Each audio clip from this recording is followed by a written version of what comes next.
Une méditation tirée du livre Maranatha, le Seigneur vient d'Ellen White. 2 avril, le message de la croix.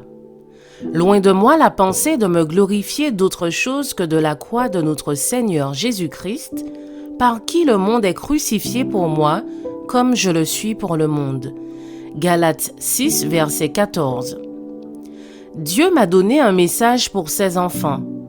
Vous avez été rachetés à un grand prix, et tout ce que vous possédez et ce que vous êtes doit être employé pour la gloire de Dieu et pour le bien de vos semblables.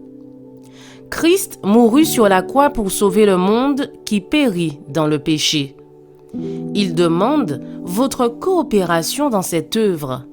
Vous êtes sa main secourable. Par des efforts soutenus et infatigables, vous devez essayer de sauver ceux qui sont perdus.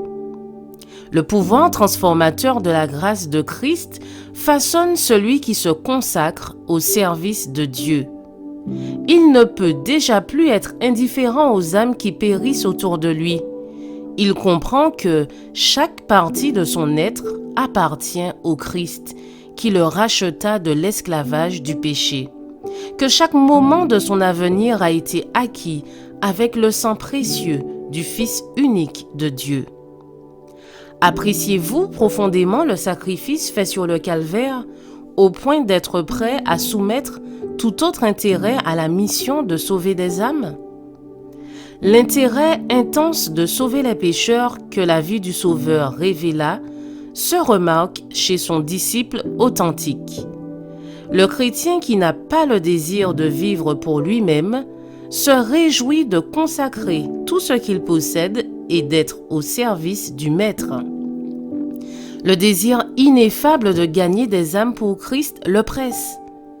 Comment puis-je mieux glorifier celui à qui j'appartiens par création et par rédemption? Telle est la question que nous devons nous poser. Celui qui est vraiment converti tente de sauver avec une sollicitude inquiète ceux qui sont encore sous l'emprise de Satan.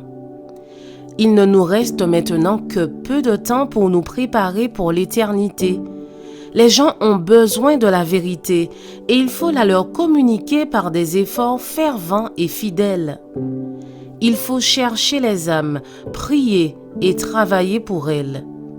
Des appels ardents doivent être faits et de ferventes prières doivent être offertes. La lourde responsabilité d'avertir le monde de sa destruction imminente repose sur nous. Dieu appelle son Église à se lever et à se revêtir de puissance. Ils ont des couronnes immortelles à gagner. Le royaume des cieux doit être conquis. Le monde qui périt dans l'ignorance doit être illuminé. Je vous souhaite une excellente journée. Que Dieu vous bénisse.